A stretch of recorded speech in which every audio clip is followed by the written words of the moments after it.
Bonjour tout le monde.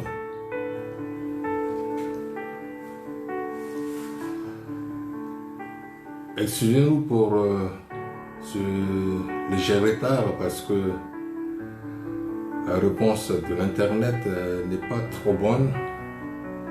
Ça varie à chaque fois, mais nous pouvons faire autrement. Nous remercions le Seigneur parce que je pense que ça va un peu. Nous sommes obligés de supporter, quel que soit le problème technique. Nous remercions le Seigneur encore d'être en vie ce matin et merci encore pour votre présence. Que Dieu vous bénisse. Il y en a également beaucoup de frères et sœurs qui nous suivent à travers différents pays. Et nous remercions le Seigneur. Cette semaine, j'ai même eu des feedbacks venant des frères et sœurs, des frères de Burundi, que Dieu vous bénisse. Il y a également au Cameroun, partout dans le monde, à Madagascar. Vraiment que Dieu vous bénisse et merci de nous suivre en ce moment. Je vous salue encore dans le nom merveilleux de notre Seigneur Jésus-Christ. Excusez-moi. Dieu est bon et il est merveilleux. Sur 3 dimanches successifs, le Saint-Esprit nous a poussé de vous partager les bases doctrinales du christianisme. Encore ce matin, nous allons parler du baptême du Saint-Esprit. Et comme d'habitude, nous allons voir toujours les points de vue bibliques là-dessus. Ce n'est pas mon point de vue, ce n'est pas uniquement ce que j'ai dans ma tête, mais ça vient de la parole de Dieu, la Bible. Beaucoup négligent cette étape qui est vraiment essentielle pour notre salut. Ce n'est pas une option, c'est exigé par Dieu pour que nous ayons non seulement notre accès ou notre retour dans le jardin d'Éden qui a échappé à Adam et Ève, mais que nous ayons une relation étroite ou bien une relation intime avec notre Dieu. Donc, comme d'habitude, pour faciliter également votre compréhension, pour vous aider à comprendre vraiment ce que la Bible voulait nous dire, nous allons utiliser le fameux POC, P-O-C-Q-Q-Q. Pourquoi, ou comment, quoi, quand, qui. Donc, dans un premier temps, nous allons définir ce qu'est le Saint-Esprit. Le Saint-Esprit, c'est quoi? Le Saint-Esprit est l'Esprit de Christ. Nous voyons ça dans 2 Corinthiens chapitre 3, verset 17. 2 Corinthiens chapitre 3, verset 17 nous dit « Or, le Seigneur, c'est l'Esprit. » Donc, c'est l'Esprit de Christ.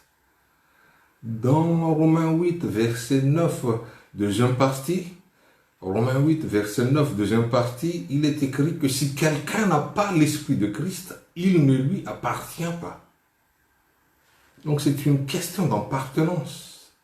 Si on n'a pas le Saint-Esprit ou l'Esprit de Christ, on ne lui appartient pas.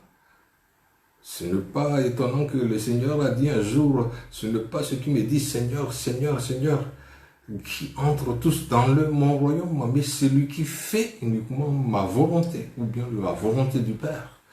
Donc, dans Colossiens chapitre 1, verset 27, deuxième partie également, je lis la parole vivante, c'est écrit comme ceci, ce secret, tout simplement, le Christ en vous, c'est en lui que se concentre toute la gloire future. Secret ou mystère, c'est tout simplement Christ en nous. Donc, le Saint-Esprit, c'est l'Esprit de Christ. Et dans Jean 14, 18, Jean verset 14, chapitre 14, pardon, au verset 18, la Bible dit, « Je ne vous laisserai pas orphelins, je viendrai à vous. » C'est Jésus-Christ en personne qui nous a dit cela. Donc, c'est ça, ce que c'est le Saint-Esprit selon la Bible. Il n'y a pas de définition dans l'encyclopédie ou bien dans le Wikipédia, etc. Mais c'est ça, c'est dans la Bible.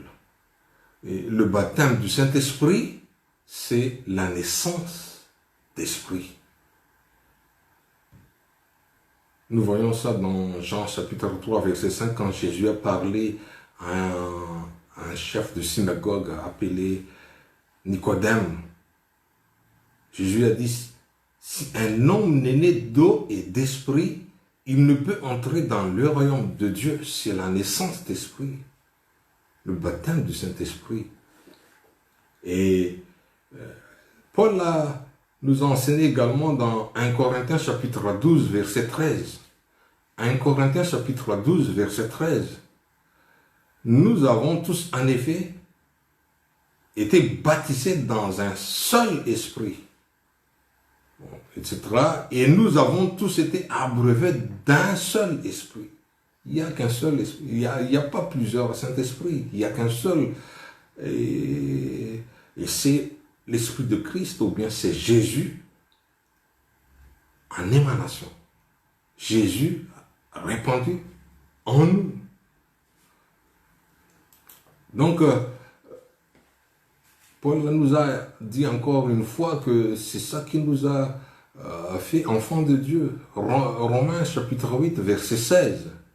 L'Esprit lui-même rend témoignage à notre esprit que nous sommes enfants de Dieu.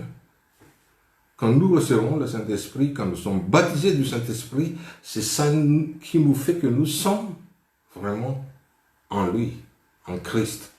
Parce qu'il habite en nous. Ce n'est plus nous qui vivons, ou bien c'est lui qui vit en nous. Donc, ça fait partie de plan de salut, pour que nous puissions entrer dans le royaume de Dieu. Et en fait, une personne expérimente la naissance d'esprit quand elle est baptisée du Saint-Esprit. Et nous pouvons même comparer ça à la naissance naturelle. Naître spirituellement, c'est presque pareil. Vous savez, de la même façon que l'air entre dans les poumons du nouveau-né et il crie à la sortie du ventre de sa mère.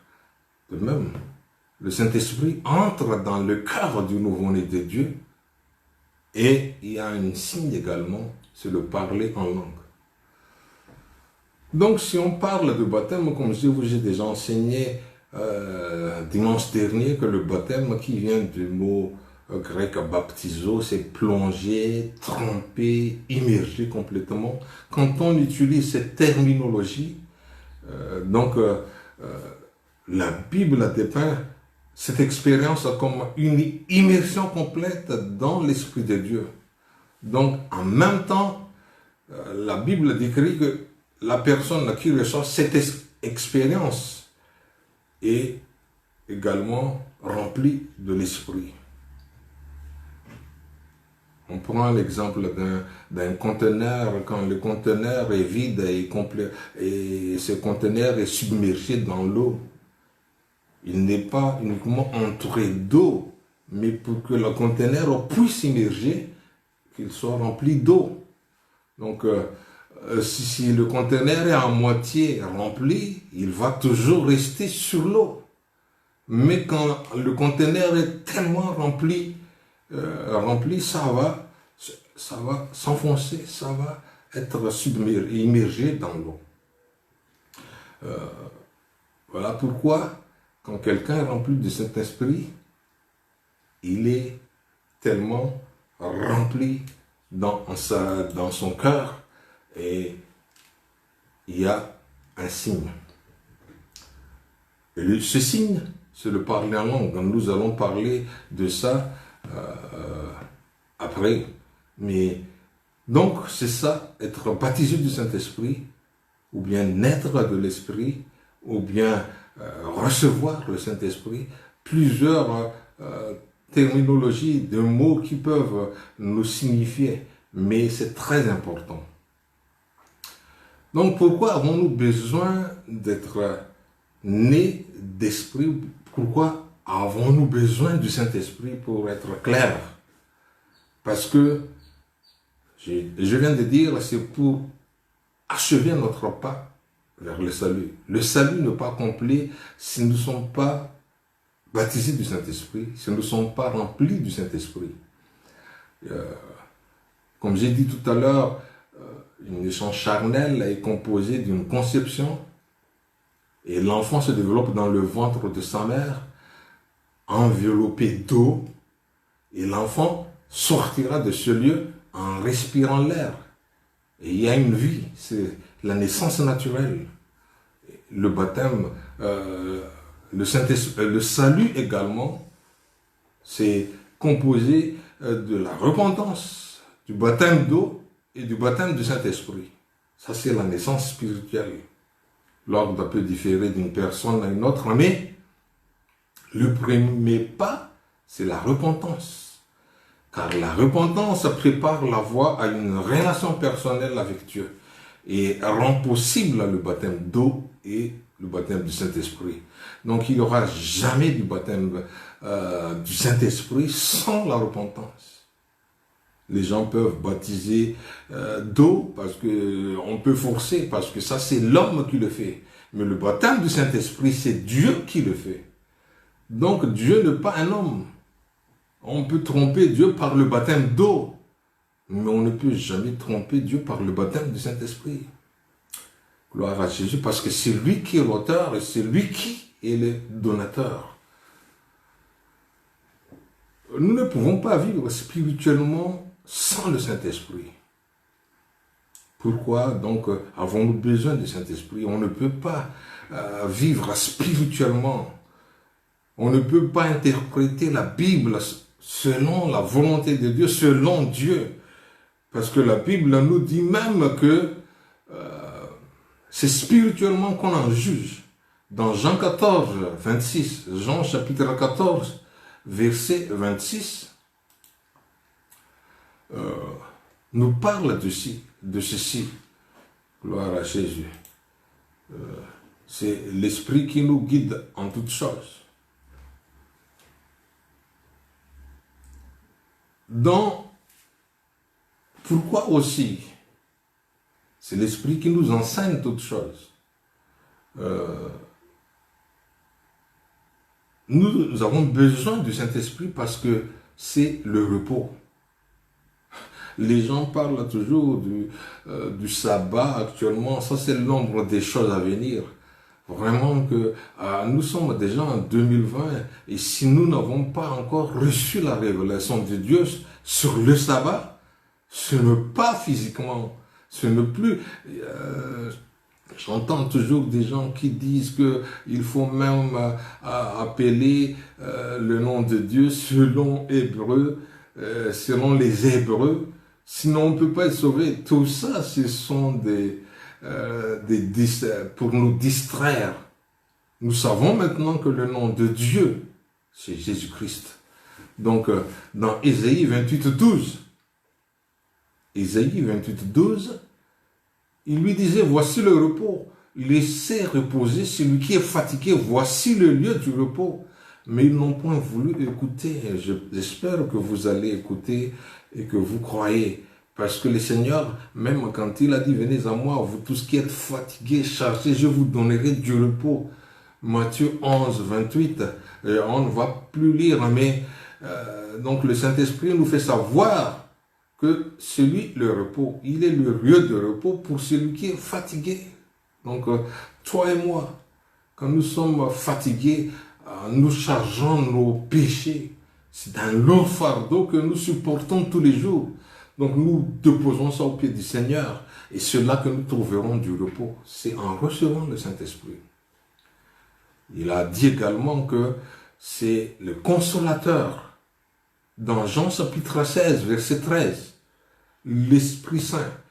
Quand le consolateur sera venu, l'Esprit de vérité, il vous conduira dans toute la vérité, car il ne parlera pas de lui-même, mais il dira tout ce qu'il aura entendu, et il vous annoncera les choses à venir. Tout ça, c'est tout au futur. Quand Jean était inspiré pour écrire ce verset, c'est dans le futur.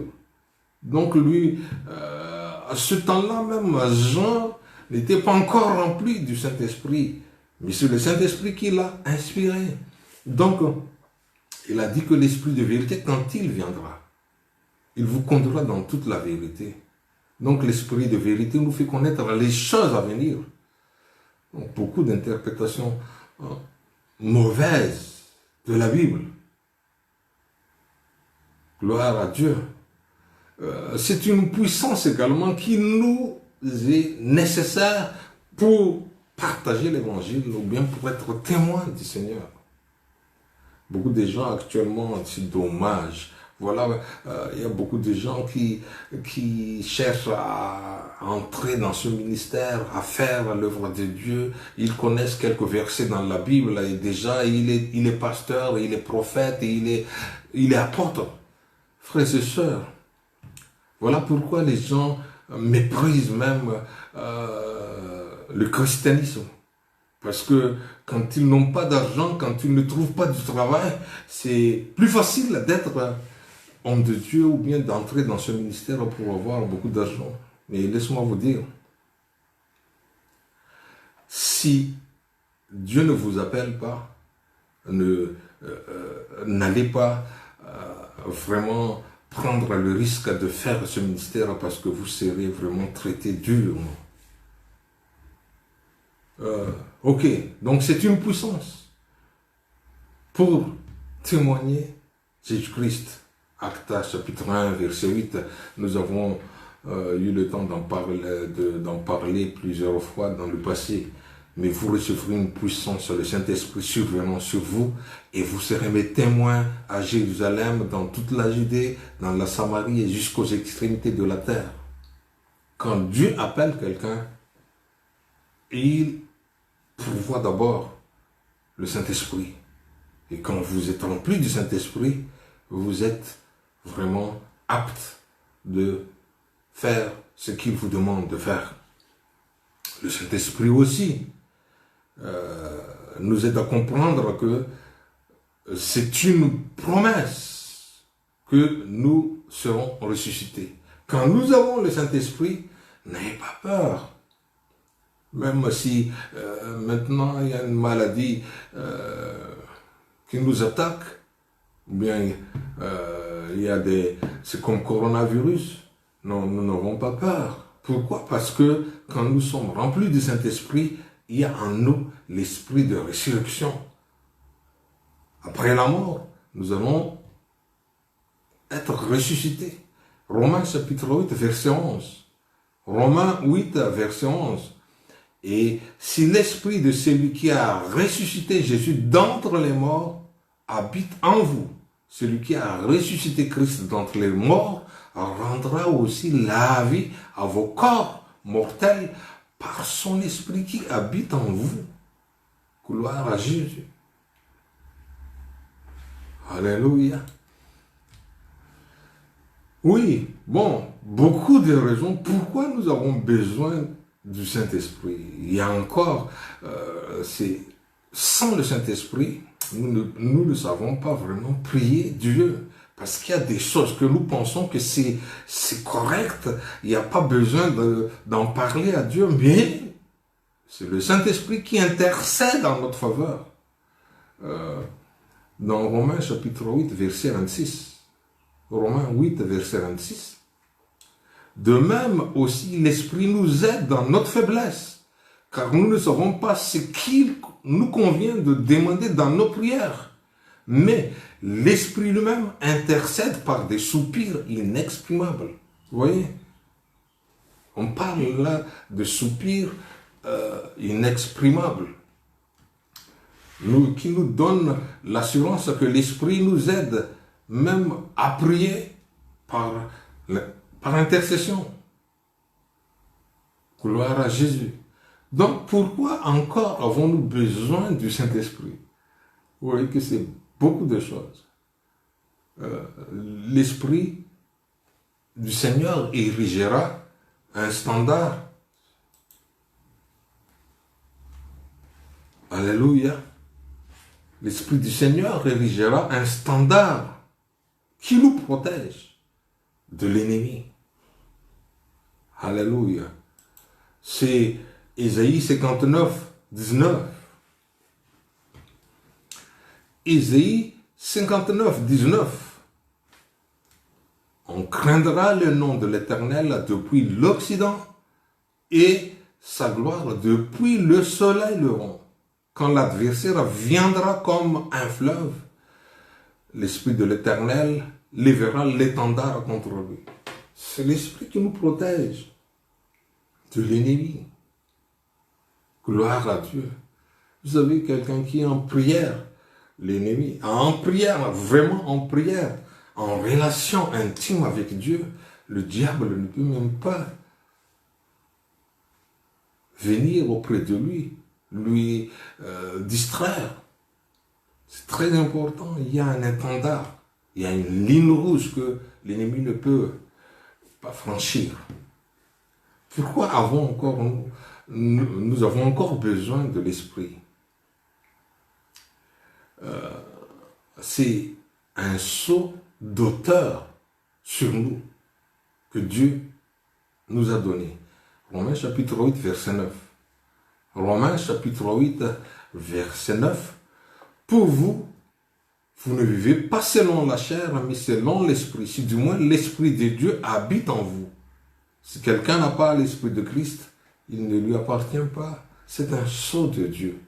Le Seigneur a mis un sceau que nous lui appartenons. Et il a mis un sceau également que son esprit est en nous, ou bien il est en nous.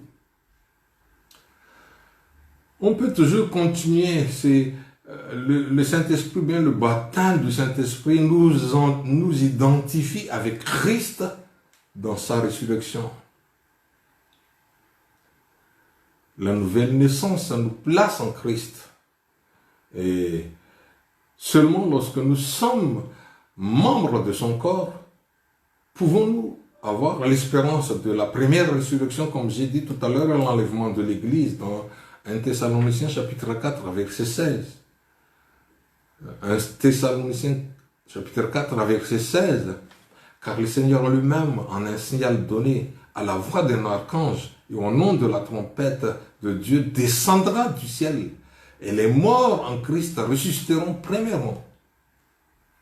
Alléluia. Quelle espérance. La mort, c'est une étape uniquement pour que nous puissions être glorifiés. Mais nous qui sommes vivants aussi, nous serons transformés. Et l'accord corruptible sera devenu incorruptible. Voilà pourquoi nous vivrons éternellement. Ok, voilà. Il y a peut-être encore d'autres raisons, mais limitons-nous seulement à ceci. Il y a beaucoup de raisons pourquoi nous devons recevoir le Saint-Esprit. Vous et moi, nous avons tous besoin d'être baptisés du Saint-Esprit. Comment recevoir le Saint-Esprit? Très important. Comment recevoir? Pour le recevoir, il faut avoir la soif. Il faut le demander. Luc 11, verset 13. Luc chapitre 11, verset 13. Si donc méchants comme vous l'êtes, vous savez donner de bonnes choses à vos enfants, à combien plus forte raison le Père Céleste donnera-t-il le Saint-Esprit à ceux qui le lui demandent? Il faut demander, Seigneur, entre dans ma vie. Seigneur, remplis-moi de ton esprit. Donc il faut demander, il faut avoir la soif. Si vous pensez en avoir, sans en avoir. C'est ça qui est le problème. Vous savez, les apôtres qui étaient pendant 3 ans et demi avec Jésus-Christ, ces gens-là, ils étaient envoyés par les seigneurs, 2 à 2 même. Il y avait les 70 disciples également. Allez, prêcher le royaume de Dieu. Et ils étaient partis. Ils ont fait des miracles. Ils ont guéri les malades.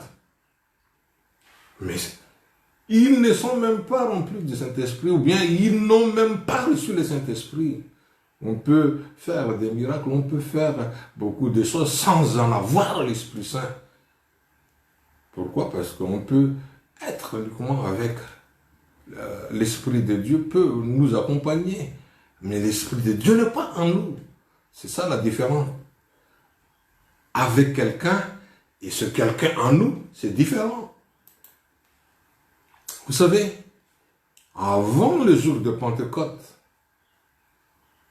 il n'y avait pas le baptême du Saint-Esprit, ou bien le Saint-Esprit n'a pas encore été donné.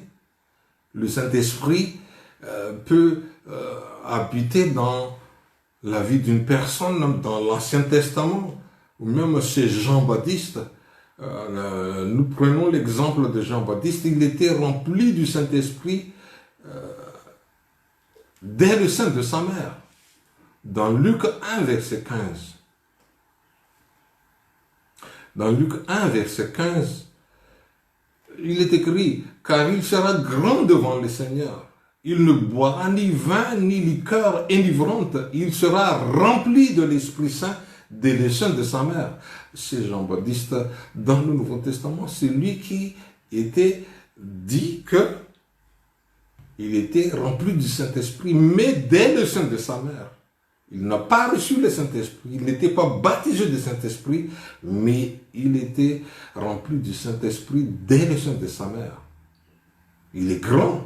Donc si Jean-Baptiste est grand devant le Seigneur parce qu'il est rempli du Saint-Esprit dès le sein de sa mère. Waouh! Mais la Bible nous dit que le plus petit dans le royaume de Dieu, c'est Jean.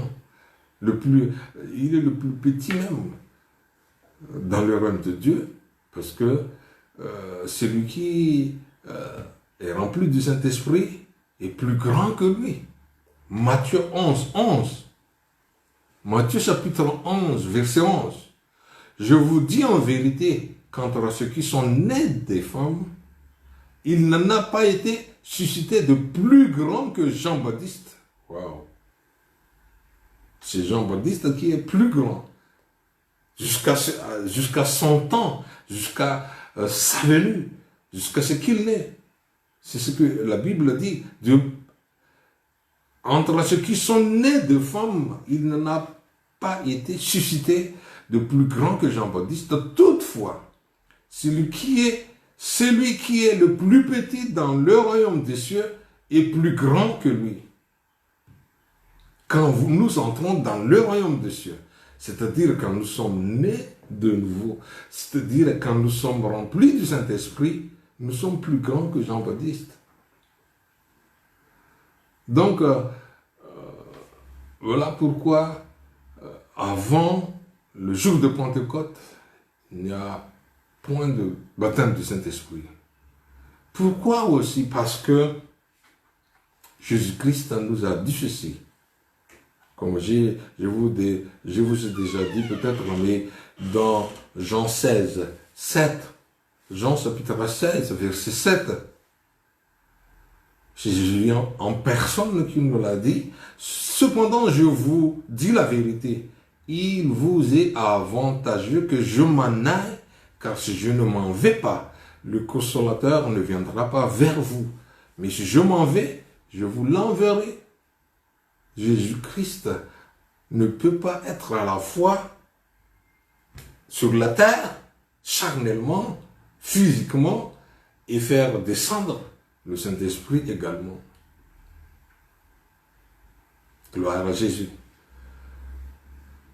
Bon, voilà, Cette déclaration nous montre que ce n'était pas possible de recevoir le consolateur ou bien l'Esprit pendant que Christ était encore ici en chair. C'est le jour de Pentecôte que la parole a été réalisée. C'est-à-dire Christ est venu en esprit chez les êtres humains. Ou bien, à ce temps-là, ce sont les 120 personnes qui se sont réunies dans la chambre haute le jour de Pentecôte. Le Seigneur parle toujours. Je bâtirai mon église. Sur cette pierre, je bâtirai mon église dans Matthieu 16, 18. C'est-à-dire dans le futur. Il n'y a pas d'église avant la Pentecôte. Et l'église n'est pas un bâtiment. Alléluia. L'église, c'est l'ensemble des croyants. C'est un organisme vivant, habité par l'Esprit, par la vie de Christ. Et le Saint-Esprit baptise les croyants dans le corps de Christ, afin que les membres de l'Église soient remplis et baptisés dans l'Esprit de Christ. C'est quoi? C'est le Saint-Esprit. Gloire à Jésus. Donc quand une personne est née d'esprit ou baptisée d'esprit ou remplie du Saint-Esprit, elle parle d'une nouvelle langue. Gloire à Jésus. Je prends ici une analogie sur la naissance d'un bébé. Vous savez, quand il est difficile pour nous de comprendre, nous pouvons prendre une analogie de ce que nous voyons. La nature nous enseigne toutes choses. Donc quand un enfant vient de naître naturellement, le signe de vie, c'est pleurer ou bien crier. Si l'enfant sort de la ventre de sa mère et c'est silencieux, il n'y a même pas de pleurs, il n'y a pas de cris, tout de suite, la sage-femme va réanimer cet enfant. Il va prendre ses 2 pieds en haut, il va frapper le dos plusieurs fois jusqu'à ce que l'enfant crie. Sinon, l'enfant est mort. Vous savez, là, je vous attire uniquement votre attention. Que cet enfant soit noir ou blanc, quelle que soit la couleur de sa peau, quelle que soit sa nationalité, quelle que soit leur mère, le signe est pareil. Le signe de vie, c'est pleurer. Pleurer, quand on pleure, il n'y a pas de pleurs américains, il n'y a pas de pleurs malgaches, il n'y a pas de pleurs gabonais. Non. Pleurer, c'est pleurer. Donc, alors pourquoi? C'est pareil, la naissance d'esprit, pareil. Quand une personne reçoit le Saint-Esprit, elle parle en d'autres langues, comme l'Esprit de Dieu lui donne de s'exprimer. Et beaucoup essaient de réfuter cette vérité et refusent même d'accepter que l'évidence initiale du parler en langue accompagne le baptême du Saint-Esprit.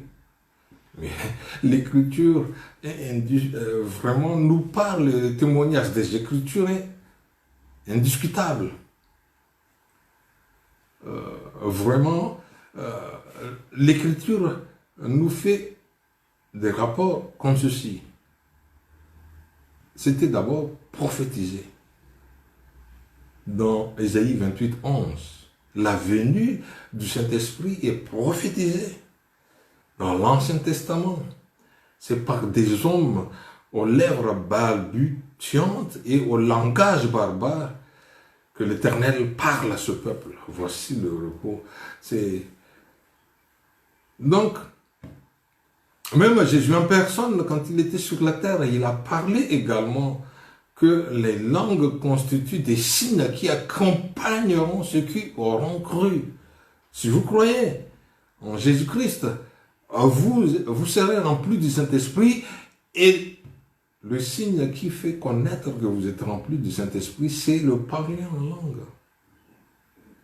Marc 16, 17. Marc 16, 17. Voici les miracles qui accompagneront ceux qui auront cru. En mon nom, ils chasseront des démons, ils parleront de nouvelles langues, etc. Je vais essayer d'aller un peu vite pour ne pas citer tout le verset. Vous pouvez lire correctement, calmement, en suivant cet enseignement. Donc c'était prédit, c'était expérimenté dans la Bible, dans les actes des apôtres. Voilà, même avant, quand je voulais suivre le Seigneur, on m'a dit, il faut commencer par Jean, par le livre de Jean. Oui, mais laisse-moi vous dire, moi, après avoir été rempli du Saint-Esprit, je pense que le livre des apôtres est très important pour nous. Essayez de voir d'abord le livre des apôtres avant de lire les autres livres. Parce que le livre des apôtres nous rapporte vraiment les gens qui ont expérimenté la nouvelle naissance spirituelle ou bien baptisés du Saint-Esprit. Le jour de Pentecôte, dans Actes chapitre 2, verset 4, les gentils à Césarée, chez Corneille, dans Actes chapitre 10. Je vous cite uniquement parce qu'on n'a pas le temps de tout lire, sinon on ne va pas prendre trop de temps. Il y a les Éphésiens également, dans Acte 19, j'ai déjà parlé ça avant, quand les disciples de Jean-Baptiste étaient venus à Éphèse pour leur poser la question, mais avez-vous reçu le Saint-Esprit quand vous avez cru? Vous voyez? Avez-vous reçu le Saint-Esprit quand vous avez cru? Ils ne savaient même pas. Il y a les Corinthiens également. Dans 1 Corinthiens chapitre 12, soyez remplis du Saint-Esprit. Bon, il y a une seule exception dans la Bible, on ne parle pas précisément le baptême du Saint-Esprit avec le signe de parler en langue. Parce que tout ce que je viens de vous dire, ils ont parlé en langue quand ils ont reçu le Saint-Esprit. Il y a également dans Actes chapitre 8 chez les Samaritains. Mais si nous examinons tout ce chapitre, il y a un magicien qui s'appelait Simon. Il a demandé même quand il a vu, et même vous savez que le Saint-Esprit n'est pas encore descendu chez les Samaritains, même s'ils étaient repentis de leurs péchés. C'est une vraie repentance parce que Philippe n'allait jamais accepter de les baptiser au nom du Seigneur Jésus-Christ sans repentance. Oh. Mais ces gens-là n'ont pas encore reçu le Saint-Esprit. Voilà pourquoi, frères et sœurs, que nous ne soyons pas amenés à une fausse piste. Parce que moi, j'ai expérimenté ça. J'ai expérimenté ça. C'est-à-dire que vous pouvez sentir un peu de conversion quand vous donnez votre cœur à Jésus-Christ. Mais ça ne vous empêche pas d'être rempli du Saint-Esprit. Le jour où on m'a dit que tu as besoin d'être baptisé du Saint-Esprit, j'ai considéré comme de la boue tout ce que j'ai eu comme connaissance ou avantage. Oui, j'étais vraiment converti. Je n'aimais plus ce que j'ai aimé avant. Mais frères et sœurs, quand j'étais rempli du Saint-Esprit, c'est toute une autre vie. Il y a une puissance. Et là, j'arrive plus à parler correctement. Il y a une puissance qui était venue. Donc là, je ferme la parenthèse, mais Simon a demandé, le Simon magicien a demandé à Pierre et Jean, mais donne-moi ce pouvoir. Et je vous donne de l'argent en échange. Non, on n'achète pas le Saint-Esprit. Vous savez que si Simon a fait ce geste, cela veut dire qu'il a vu quelque chose qu'il n'a pas vu avant, quand Philippe était là. Donc, voilà pourquoi il y a une évidence extérieure. Gloire à Jésus. Bon, il y a encore beaucoup de choses qu'on peut dire sur ça, mais limitons-nous uniquement à ça. Mais entrons maintenant, pourquoi les langues?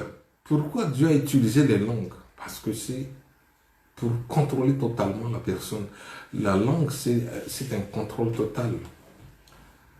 Donc, le parler en langue symbolisait le contrôle total des dieux sur le croyant. Jacques nous a enseigné des choses, que la langue, c'est comme, comment dire, le petit gouvernail qui dirige le grand bateau. Il suffit de maîtriser le gouvernail et le bateau peut aller dans les directions où on veut. Donc, quand notre langue est maîtrisée par Dieu, Dieu a le pouvoir de nous diriger. Gloire à Jésus. Notre langue est capable de nous suivre. C'est notre langue qui nous suit. C'est l'abondance du cœur que la bouche parle. Quand tout ce qui est dans notre cœur va sortir dans notre bouche. Donc, bien que c'est petit, c'est un petit membre, il n'a jamais été dompté par l'homme. L'homme peut dompter même le lion, beaucoup de choses sur cette terre, mais il n'arrive pas à dompter la langue. C'est Dieu seul qui dompte la langue quand il entre en nous. Donc pourquoi Dieu peut contrôler notre langue? Parce qu'il est déjà sur la preuve qu'il est dans le cœur. C'est de l'abondance du cœur que la bouche parle. Gloire à Jésus. Et vous savez également, Jésus a parlé de ceci. Matthieu 12, 29. Matthieu 12, 29. Ma femme va vous donner ça. Mais quand vous entrez dans la maison d'un homme, que vous voulez prendre tout ce qui est dans la maison, vous allez lier d'abord l'homme fort. Alléluia. C'est Jésus qui nous a dit qu'avant de pouvoir entrer donc dans la maison d'un homme fort, et de pied c'est bien, gâter c'est bien, vous devez premièrement lier l'homme fort. Et l'homme fort de votre maison, c'est quoi? C'est notre langue. C'est notre langue qui nous suit. Gloire à Jésus. Donc, ça prouve que c'est un contrôle total. La langue est aussi l'expression la plus grande de l'esprit de l'homme. Ce qui nous différencie des bêtes, des animaux, c'est notre langue. Bien sûr, les animaux se parlent entre eux, mais ils n'ont pas la possibilité d'avoir comme nous. Nous sommes vraiment différents. Nous sommes supérieurs. Donc, l'habileté, le pouvoir de coordonner la pensée, la langue en paroles intelligentes, c'est une des prérogatives les plus élevées de l'homme. Et ça nous élève au-dessus des animaux des champs. Gloire à Jésus. C'est la langue qui véhicule l'expression pour l'esprit. Ouais, gloire à Jésus. Pourquoi aussi? C'est une évidence extérieure, comme je l'ai dit tout à l'heure. C'est la manière où Pierre, avec les disciples qui étaient avec lui, quand il était chez Corneille. Mais Pierre a dit également qu'ils ont reçu également le Saint-Esprit comme nous. Donc, comme Pierre, le jour de Pentecôte, Corneille, toute sa famille, et les gens qui étaient chez lui, ils ont reçu le Saint-Esprit. Pourquoi? Parce qu'ils les avaient entendus parler en langue et magnifier Dieu. Donc, c'est quelque chose qu'on voit extérieurement et qu'on entend. Donc, une évidence extérieure observée et entendue instantanément, au même moment. Pourquoi encore les langues? Parce que c'est une évidence uniforme. C'est partout dans le monde. La Bible dit dans Jean 3,8 qu'il en est ainsi de tout homme qui est né de l'esprit. On a parlé de bruit. Le Seigneur a pris comme exemple le vent, vous entendez le vent, vous entendez le bruit, mais vous ne savez pas d'où il vient, où il va. Ça vient d'où? Ça va venir d'où? Ça va aller où? Mais c'est le bruit. Mais dans Acte 2, il y avait un vent, un bruit de vent, comme le bruit d'un vent impétueux. Ce n'est pas ça ce qui est important, mais ce n'est pas ça aussi que les gens se sont accourus vers les 120 personnes pour voir exactement qu'est-ce qui se passe. Il est 9 heures du matin, mais ces gens-là, ils faisaient beaucoup de bruit. C'est le parler en langue qui ont attiré les gens. Donc, nous savons, le vent était impersonnel, mais le parler était personnel. Pour que ça soit personnel, pour que ça reste jusqu'à présent. Comme le jour de Pentecôte, vous et moi, nous pouvons également expérimenter le baptême du Saint-Esprit avec le signe évidence de parler en d'autres langues. Gloire à Jésus. J'ajoute même que c'est notre langue qui nous unit, comme j'ai dit tout à l'heure, que les cris des enfants, quelle que soit leur origine, c'est pareil, c'est pleurer.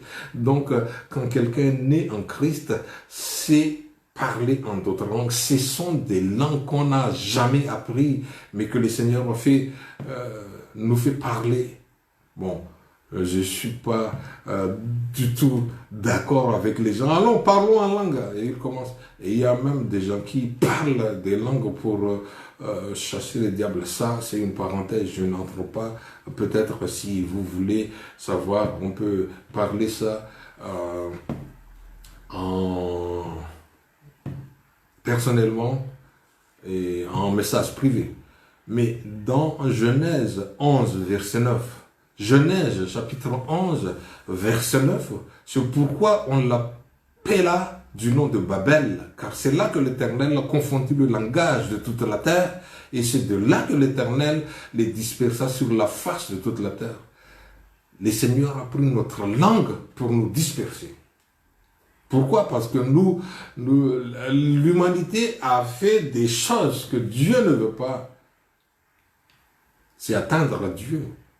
C'est être comme Dieu. Le Seigneur ne veut pas ça. Voilà pourquoi il a confondu notre langue. Mais pour nous ramener maintenant dans le corps du Seigneur, dans le corps du Christ, il va prendre possession de notre langue. Il va contrôler notre langue. Donc, la langue qui nous a été pour nous disperser sur la face de la terre, c'est ça qui va nous unir encore dans le royaume de Dieu, le même royaume, un seul royaume. Ok, nous allons entrer maintenant dans qui ont besoin du Saint-Esprit. Voilà. Personnellement, je n'ai pas le temps de vous donner parce que la Bible parle des 6 genres de personnes. On n'a pas le temps de parler de ça, mais je dis uniquement toute personne qui n'a pas le Saint-Esprit en a besoin. Si tu n'as pas encore le Saint-Esprit, tu en as besoin. Ça, ce n'est pas une question de dénomination, ce n'est pas une question de moi je suis protestant, catholique, ou je suis pentecôtiste, ou je suis apostolique. Non. Toute personne qui n'a pas le Saint-Esprit, il en a besoin. Alléluia. Il y a certaines personnes qui déclarent que le baptême du Saint-Esprit n'est pas essentiel au salut. Je vous ai déjà dit que ce n'est pas un choix. C'est ordonné et c'est exigé. Disant que même que ce n'est qu'un pouvoir donné aux croyants, une bénédiction supplémentaire que l'on peut avoir ou ne pas avoir, ou que ça c'est uniquement pour les gens qui veulent entrer dans le ministère ou bien qui veulent être pasteurs, évangélistes, prophètes, etc., enseignants. Non. Le baptême du Saint-Esprit occupe dans le plan de salut de Dieu quand nous considérons les faits suivants. Jésus-Christ, comme j'ai déjà dit auparavant, il n'a pas donné le choix à ses disciples. Il leur a recommandé de rester à Jérusalem jusqu'à ce qu'ils soient remplis du Saint-Esprit. Voilà pourquoi il n'est parti ailleurs. Il n'a pas commencé même leur ministère sans avoir le Saint-Esprit. Et il a dit également qu'il est important que le Consolateur vienne. J'ai déjà dit ça dans Jean 16 tout à l'heure. Et c'est seulement quand une personne entre dans le règne de Dieu et est placée dans le corps de Christ qu'elle peut être considérée plus grande que Jean-Baptiste. Et c'est pour vous dire que c'est ça qui nous introduit dans le corps de Christ. Il y a beaucoup de gens qui disent maintenant, oui, nous sommes tous corps de Christ. Non, si vous n'êtes pas rempli du Saint-Esprit, vous n'êtes pas dans le corps de Christ. Alléluia. Je ne peux pas aller à gauche à droite, mais je suis direct. Gloire à Jésus.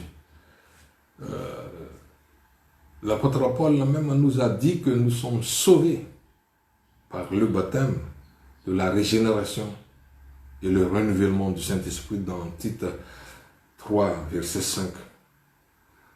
Donc, Tite 3, verset 5.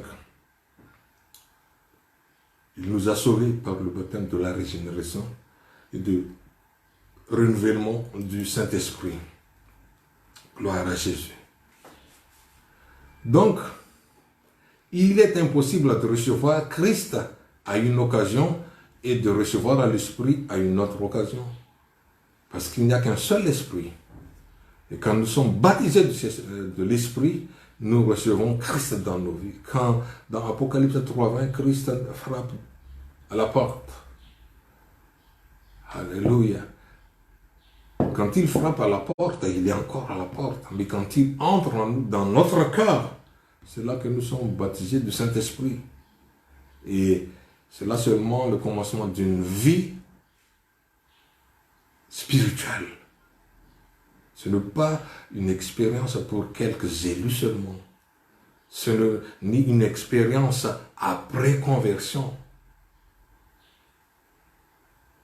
Que quelqu'un a reçu après un long délai, une longue agonie. Non. C'est une partie de la conversion et cela vient avec la repentance et la foi. J'ai suivi le Seigneur pendant quelques années. Je n'ai pas encore été rempli du Saint-Esprit. Bon, ce n'est pas une mauvaise expérience, c'est un pas déjà, c'est un chemin qui me mène vers la vérité. Vous aussi, si vous avez soif de la vérité, laissez-moi vous dire, si vous n'êtes pas encore rempli du Saint-Esprit avec le signe du parler en langue, aujourd'hui vous allez demander à Dieu et il va vous donner. Gloire à Jésus. Donc, c'est une partie de la conversion. Comme j'ai dit tout à l'heure, et ça vient de la repentance et la foi. La personne qui reçoit le Saint-Esprit n'a pas atteint la perfection. Ce n'est pas que vous êtes rempli du Saint-Esprit et là maintenant vous êtes parfaite. Non. C'est simplement un début vers une vraie vie chrétienne. Vous allez commencer à croître spirituellement et vous savez comme le grain, ou bien une graine, quand elle est enterrée, elle va s'aimer. Ça ne donne pas déjà du fruit, mais ça commence à pousser, à devenir un grand arbre. Et c'est là que ça va produire du fruit. Donc, après avoir été baptisé du Saint-Esprit, la personne doit chercher à être renouvelée continuellement et à se soumettre à la direction de l'Esprit. Donc, laisser le Saint-Esprit le plein contrôle. Et nous allons vers la maturité spirituelle. Donc, je vais conclure. Merci pour la persévérance à l'écoute de la parole. Recevoir le Saint-Esprit est seulement aussi difficile que le rend celui qui cherche. Donc cela prend autant de temps qu'il est nécessaire pour se repentir et s'abandonner totalement à Dieu. Ce qui peut rendre seulement un moment. Moi, dès qu'on m'a dit, non, tu as besoin du Saint-Esprit, après un mois d'enseignement. Et après ça, j'ai commencé à fléchir dans mes genoux et j'ai dit, bon, si je n'étais pas encore rempli du Saint-Esprit, Seigneur, montre-moi ce matin, montre-moi ce soir, parce que c'est une soir. C'est un soir, et ce jour-là, j'étais rempli du Saint-Esprit. Il n'y a même pas des gens qui venaient autour de moi en me fortifiant, fais ceci, fais cela. Non. Frères et sœurs, il suffit d'avoir la soif. Parce qu'il se peut que tu ne peux pas entrer dans une église pentecôtiste. Mais si tu as vraiment la soif ce matin, ou bien en suivant cette parole, tu peux demander, Seigneur, vraiment, si tu existes, fais-moi savoir que tu vas m'accorder le Saint-Esprit, mais avec une bonne repentance. Donc, rester pendant des longues périodes de temps ou bien chercher de nombreuses fois, ce n'est pas nécessaire, frères et sœurs. Ceux qui ne reçoivent pas le Saint-Esprit, ils manquent de foi pour le recevoir. Ils ne sont même pas pleinement repentis.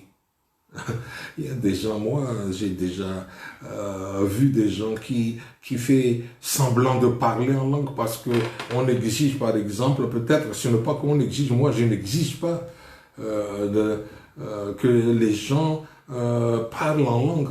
Non, c'est le Saint-Esprit quand vous êtes sincère. Donc vous allez recevoir le Saint-Esprit. Mais il y a des gens qui nous trompent. Ils ne le reçoivent même pas, mais ils parlent n'importe quoi. C'est un faux. C'est le diable qui vous anime. Donc, revenez à une bonne repentance, frères et sœurs. Et vous allez recevoir. Gloire à Jésus. Donc, le baptême du Saint-Esprit est l'expérience de base normale avec Dieu dans le Nouveau Testament. C'est la naissance de l'Esprit. Et Dieu nous a promis cette expérience à tous ceux qui voudraient le croire. Il a ordonné de recevoir l'Esprit. Gloire à Jésus. Donc si une personne laisse l'Esprit la remplir continuellement, c'est-à-dire la contrôler et la guider, elle portera le fruit de l'Esprit et vivra vraiment une vie à l'instar de Christ. Quand un croyant est baptisé du Saint-Esprit, il est à la fois baptisé en Christ et rempli de Christ. Donc, on peut dire que ce croyant, il est en Christ et Christ est en lui. Gloire à Jésus. Je prends une analogie, un exemple d'un verre d'eau dans un seau d'eau. Le verre est dans l'eau et l'eau est dans le verre. De même, nous sommes en Christ et Christ est en nous. Que Dieu vous bénisse et merci de nous avoir suivis. Gloire à Jésus. À jeudi, s'il plaît à Dieu, et à dimanche encore. Alléluia, si Dieu nous permet. Merci frères et sœurs. Bye bye.